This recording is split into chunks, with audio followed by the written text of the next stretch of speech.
तो आइए देखते हैं किसने और कैसे इस पूरी डकैती को अंजाम दिया।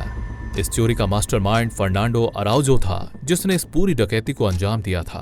अराउजो को बचपन से ही चोरी और डकैती वाली फिल्में देखना पसंद था और वो असल जिंदगी की डकैती पर रिसर्च करता था और उसमें गलतियां ढूंढता था। अराउजो एक दिन प्रसिद्ध डकैती रामालो डकैती पर रिसर्च कर रहा था। तब अराउजो को एक खतरनाक विचार आता है और उसने ये विचार अपने दोस्त बोल्स्टर को बताया। वो बताता है कि क्या होता अगर रामालो डकैती के बाद चोर बैंक से बाहर आते ही नहीं और डायरेक्ट गायब हो जाते। बोल्स्टर को यह सब एक मजाक लगता था। उसे लगा कि अराउजो ने ज्यादा शराब पी ली है, इसी वजह से वो ऐसी बातें कर रहा है। अराउजो ने बोल्स्टर को मना लिया और वो अब सदी की सबसे बड़ी डकैती को अंजाम देने जा रहे थे। उन्होंने पूरे शहर का एक नक्शा बनाया और सुरंग से बैंक में घुसने और बाहर निकलने की योजना बनाई। उन्होंने एक टनल खोज ली जो उन्हें बैंको रियो से सबसे करीब ले जाती थी। अब उनको सिर्फ टनल से बैंक की तिजोरी तक एक सुरंग बनानी थी, लेकिन सुरंग खोदने से भी मुश्किल काम था बैंक का अलार्म सिस्टम बाईपास करना। बोल्स्टर को शक था कि इतने सारे लोगों के बीच में वो लोग कैसे चोरी को अंजाम देंगे। जब अराउजो ने बोला कि उन्हें सबसे पहले सारे लोगों को डायवर्ट करके बिजी रखना होगा। अब अराउजो सिर्फ एक टीम की तलाश में था और उसके लिए डॉक, अल्बर्टो और बीटो जैसे कुछ बुद्धिमान लुटेरों को काम पर रखता है, जिन्होंने 80s के टाइम में अर्जेंटीना के कई बैंकों को लूटा था। बोस्टर का काम था कि वो टनल से बैंक तक एक सुरंग खोदे। बोस्टर हर रोज रात को टनल के पास अपना ट्रक लाकर खड़ा कर देता था और हाइड्रोलिक शावल की मदद से सुरंग खोदना शुरू कर देता था। बोस्टर टनल के वर्टिकल और हॉरिजॉन्टल दूरी का कैलकुलेशन करके अपनी सुरंग का एंगल बनाता है, जिससे उनके भागने में आसानी हो जाए। अब दूसरा काम यह है कि वे लोग बैंकों के वॉल्ट के लॉकर्स को बिना किसी आवाज के तोड़ दें। तो अराउजो ने बैंको रियो की दूसरी शाखा में एक अकाउंट खोला और उसके लॉकर को एक्सेस किया, जिससे उनको लॉकर की कंपनी के बारे में पता चल सके।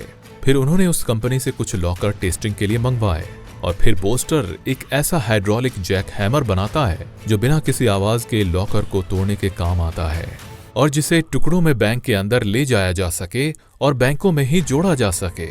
अब वो लोग बैंक से बाहर निकलने की युक्ति बनाते हैं। वे लोग सोचते हैं कि बैंक से सारा माल एक बोट में ट्रांसफर करके ले जाया जा सकता है, पर टनल में इतना पानी नहीं होता कि उससे एक बोट को चलाया जा सके।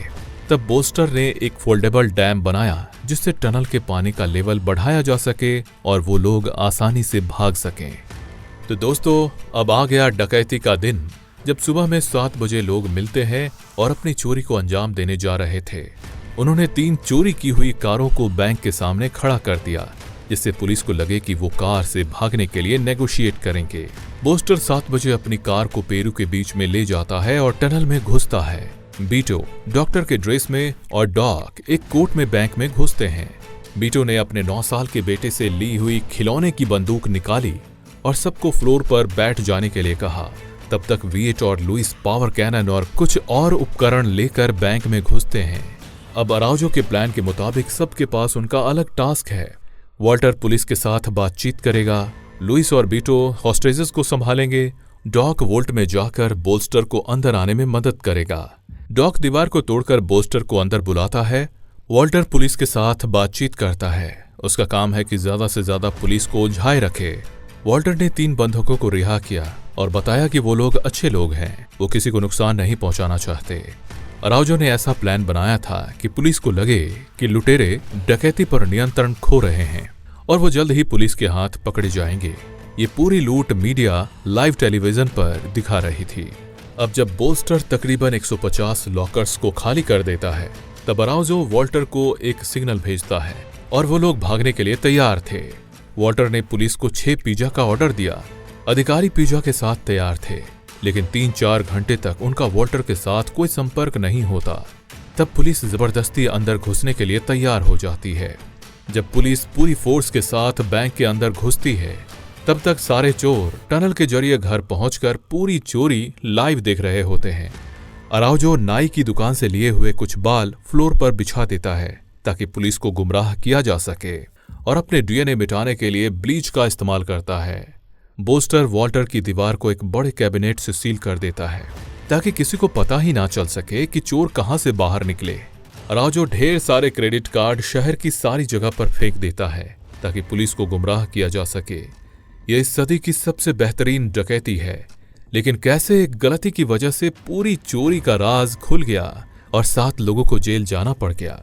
बीटो डकैती के बाद पूरी कहानी अपनी बीवी से करता है, जो उसकी सबसे बड़ी गलती थी, क्योंकि उसके अपने पत्नी के साथ कुछ अच्छे संबंध नहीं थे। एक दिन जब उसकी पत्नी के साथ झगड़ा होता है, तब उसकी पत्नी ने सारी जानकारी पुलिस को बता दी और पूरी गैंग पकड़ी गई। तो दोस्तों, ये थी वो गलती जिसकी वजह से पूरी गैंग एक सफल योजना के बावजूद पकड़ी गई।